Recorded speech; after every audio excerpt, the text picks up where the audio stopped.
बरसात की एक रात तिहारपुर गांव में ऐसी रहस्यमय और डरावनी घटना घटी जिससे सभी लोग परेशान था।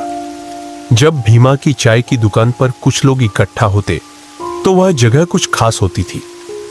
हमेशा हंसी खुशी और गांव की हलचल से गूंजती रहती थी। लेकिन आज की रात कुछ भी सामान्य नहीं था। वह रात बिल्कुल खामोश थी।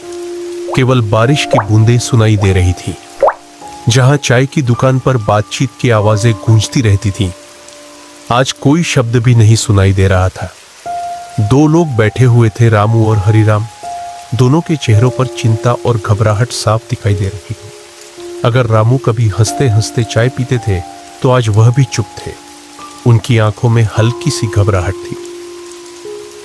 भीमा चाय बनाने में व्यस्त था, लेकिन उसकी नजरें भी रामू और हरिराम पर टिकी हुई थीं। वह जानता था कि कुछ सही नहीं है। कुछ ऐसा हुआ था जो गांव के लोगों के बीच खौफ और दहशत फैला रहा था।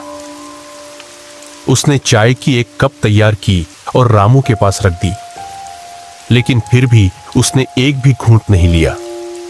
उसकी आंखों में डर था, जैसे वह किसी भूत प्रेत की छाया से जूझ रहे हो। भीमा ने धीरे से पूछा, क्या हुआ रामू भैया? तुम दोनों तो हमेशा चाय की कप खत्म कर देते थे, आज क्या बात है? रामू ने चुपचाप सिर झुका लिया। वह कुछ कहना चाहता था, लेकिन शब्द उसके मुंह से बाहर नहीं आ रहे थे। हरिराम ने धीरे से कहा, भीमा, तुम नहीं समझ सकते। जो हुआ है वह कुछ और ही है। हम सबको डर लग रहा है। भीमा ने चौंकते हुए पूछा, डर? क्या डर? क्या तुम दोनों को किसी से डर लग रहा है? रामू की आवाज अब कांपने लगी थी। नहीं भीमा, हम किसी से नहीं डरते, लेकिन जो कुछ हमारे साथ हुआ वह डरावना है। यह सिर्फ डर नहीं है, यह तो कुछ और ही है, कुछ खतरनाक।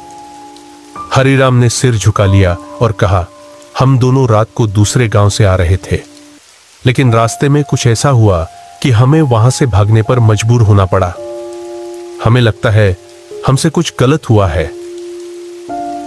भीमा को अब समझ में आ गया कि कुछ तो गड़बड़ है, लेकिन क्या यह सिर्फ एक डरावनी कल्पना है या कोई असली खतरा है? भीमा फिर उससे पूछा, क्यों ना तुम दोनों मुझे पूरा किस्सा बताओ और वहां क्या हुआ था? रामू ने शांति से कहा, हम दोनों कुछ काम के सिलसिले में शहर गए थे, लेकिन वापस लौटते समय रात हो गई थी। सब ठीक चल रहा था, लेकिन जैसे ही हम उस पुराने बरगद के पेड़ के पास पहुंचे,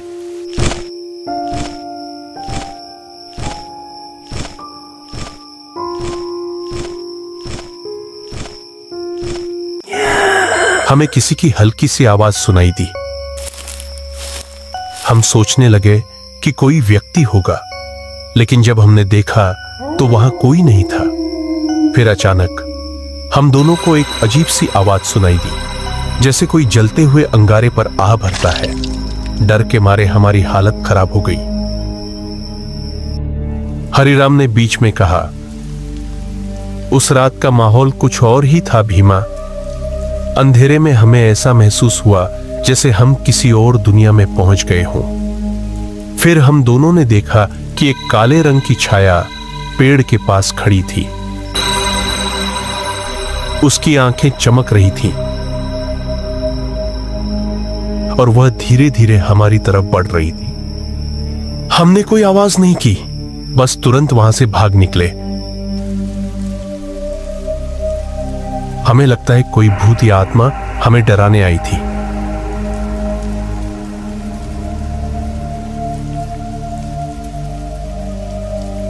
भीमा ने दोनों की तरफ देखा और समझा कि यह डर कोई सामान्य डर नहीं हो सकता।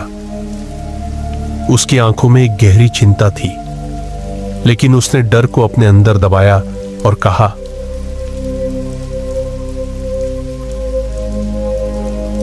तुम दोनों ने जो देखा वह असली हो सकता है। हो सकता है कि गांव में कुछ अनहोनी हो रही हो, लेकिन हमें डर को अपने ऊपर हावी नहीं होने देना चाहिए। हमें मिलकर इसका सामना करना होगा। रामू और हरिराम ने भी हां भर दिया और फिर भीमा के साथ मिलकर उस रात को लेकर चर्चा करने लगे। वे जानना चाहते थे कि क्या गांव में कोई और लोग भी ऐसे अनुभव से गुजर रहे हैं। उस गांव में रात भर कोई सामान्य आवाज नहीं आई, बस बारिश की हल्की सी आवाज गूंजती रही। लेकिन हर एक घर में भय का वातावरण था। जैसे ही बारिश बंद हुई, रामू और हरिराम अपने घर की ओर वापस चल देते हैं।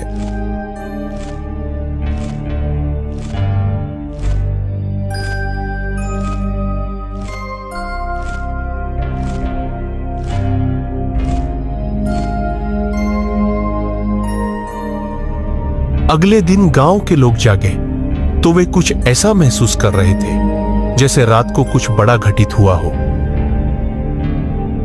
सबके चेहरे पर वही डर और चिंता था। फिर जैसे जैसे डर फैलने लगा और गांव के सभी लोग जान चुके थे, गांव के कुछ लोग एक बाबा के पास इकट्ठा हुए। बाबा से पूछा,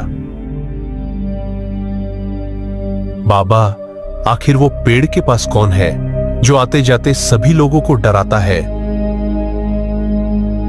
गांव के बाबा ने बताया कि कई साल पहले उसी बड़ के पेड़ के पास एक आदिवासी आदमी मारा गया था और उसकी आत्मा अब भी वहां भटकती है। हमें लगता है उसकी इच्छा अधूरी रह गई है, लेकिन बिना पता लगाए कुछ कह भी नहीं सकते हैं। पता नहीं आखिर वो क्या चाहता है। आप सभी लोग उस रास्ते से दूर ही रहना। बाबा इतना कहते ही चुप हो जाते हैं। यह कहानी अब डर का हिस्सा बन चुकी थी और गांव में लोग उस पेड़ के पास जाने से डरने लगे थे। वह रात और वह पेड़ अब गांव की यादों का हिस्सा बन चुकी थी। गांव वालों के दिलों में उस खौफ की छाया और गहरी होती चली गई। लोग उस बड़ के पेड़ के पास जाने से डरने लगे थे। किसी भी रात को उस रास्ते पर अकेले नहीं जाते थे। रामू और हरिराम तो पहले ही उस घटना से डरे हुए थे, लेकिन अब पूरे गांवों में एक अजीब सी खामोशी और घबराहट फैली हुई थी। किसी ने कहा था कि उस रात बड़ के पेड़ के पास एक आत्मा थी, तो कुछ लोग इसे गांव की पुरानी आदिवासियों का हिस्सा मानते थे। अब तो बाबा भी उस पेड़ के पास जाने से मना कर दिया। गांव वालों की परेशानी और बढ़ रही थी।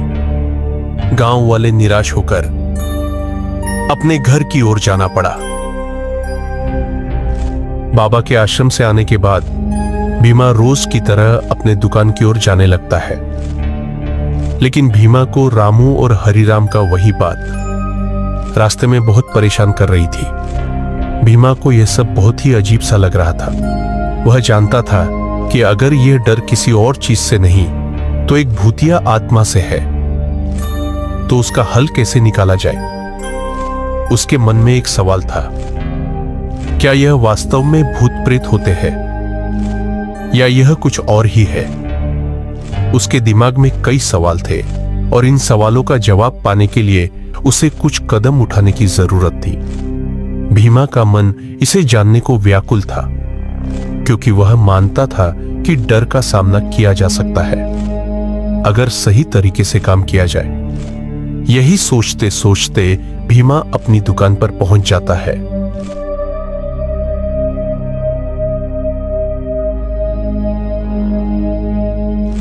शाम होते ही रामू और हरिराम भीमा की दुकान पर चाय पीने पहुंच जाते हैं।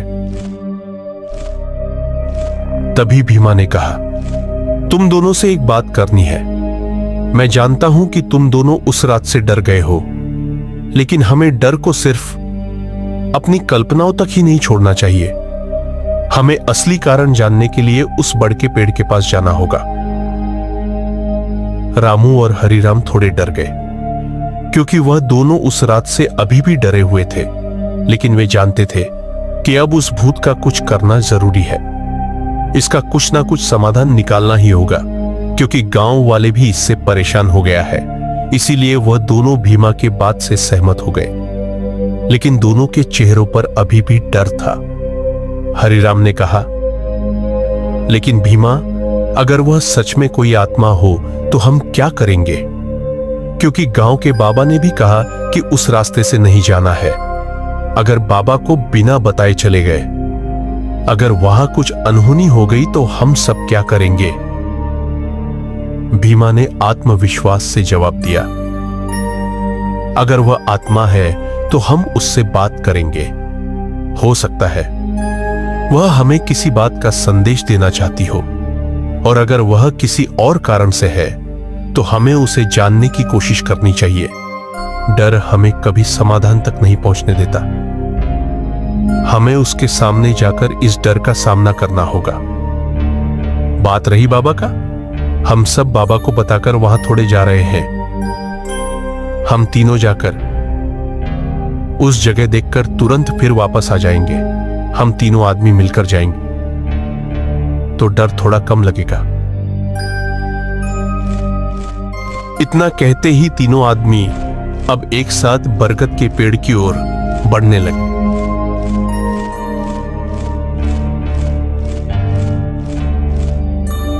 रास्ते में पेड़ की छांव से अंधेरा हो रहा था और हवा बहुत ही तेज चलने लगी थी, जैसे कोई भारी सांस लेने की कोशिश कर रहा हो। रास्ते में इन तीनों के अलावा और कोई नजर नहीं आ रहा था। आज रात का अंधेरा अन्य दिनों का मुकाबला कुछ ज्यादा ही था। घने काले अंधेरे ने मानो चारों ओर जैसे एक जादुई माहौल बना दिया हो। पेड़ की शाखाएं भी किसी अदृश्य शक्ति से हिल रही थीं। बीच रास्ते में रामू ने डरते हुए कहा,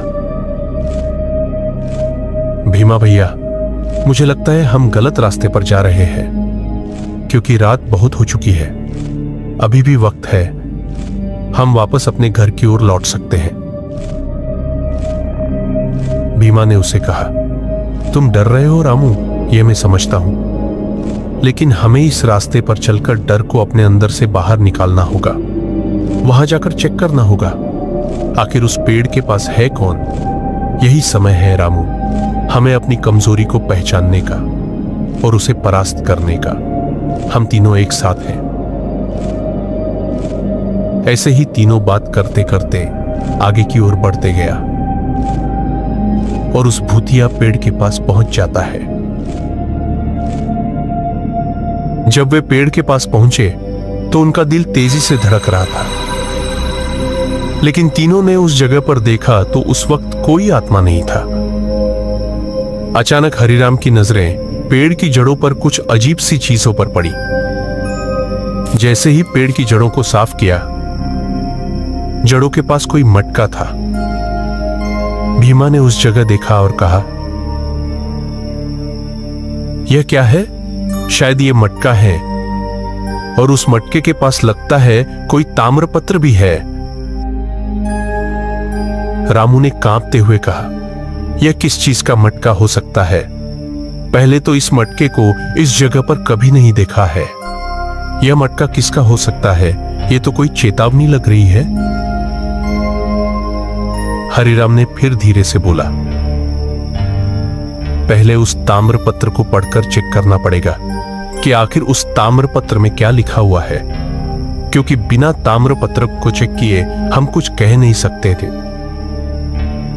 भीमा ने गहरी सांस ली और उस ताम्रपत्र को उठाकर चेक करने लगा, लेकिन ताम्रपत्र का भाषा भीमा को समझ में नहीं आ रहा था।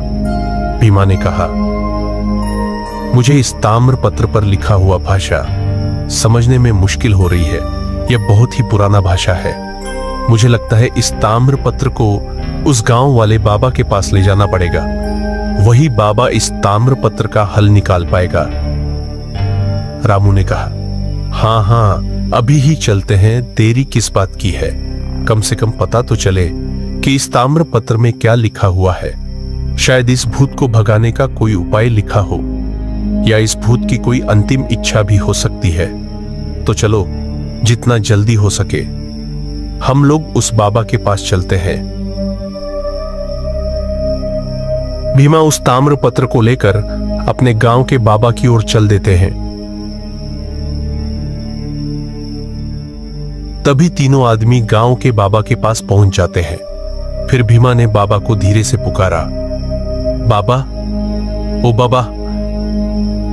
तभी तुरंत ही बाबा की आंखें खुल जाती है और बाबा तीनों से पूछता है, तुम तीनों इतनी रात को यहां पर क्यों आए हो? क्या मुसीबत आन पड़ी है तुम लोगों पर जो इतनी रात को मेरे पास आए हो? फिर भीमा ने उस बाबा को जवाब देते हुए कहा, बाबा, मैं तीनों उस बरगद के पेड़ के पास गया था और मैं तीनों अभी वहीं से आ रहा हूं। बाबा ने फिर उसे कहा, बरगद के पेड़ के पास? क्यों गए थे उस बरगद के पेड़ के पास? मैंने गांव के सभी लोगों को जाने से मना किया था, पर बाबा उस भूत की वजह से गांव की परेशानी और बढ़ रही थी, तो मैंने सोचा कि मैं तीनों वहां जाकर एक बार अच्छी तरह से चेक कर लेता हूं। जैसे ही उस पेड़ के पास पहुंचा तो उस भूतिया पेड़ के जड़ों के पास हमको ये ताम्र पत्र मिला। भीमा ने उन्हें ताम्र पत्र दिखाया। बाबा ने गहरी सांस ली और कहा, यह बहुत पुराना ताम्र पत्र है और मैं इस ताम्र पत्र को अच्छी तरह से पढ़ सकता हूं। इस ताम्र पत्र में लिखा है, मेरी आत्मा भटक रही है क्योंकि मेरी अस्थि अभी भी इस मटके में रखा हुआ है। जब तक इस अस्थि को पानी में नहीं दिया जाएगा तब तक मेरी आत्मा इस पेड़ के पास भटकती रहेगी। भीमा, इस ताम्र पत्र के पास मटका भी होना चाहिए। क्यों मटका नहीं लाए हो क्या? बाबा, इस ताम्र पत्र के पास मटका तो था, लेकिन मैं वहीं छोड़ आया हूं। ठीक है बाबा, मैं जाता हूं और उस मटका को पानी में डाल देता हूं ताकि उस आत्मा को मुक्ति मिल सके।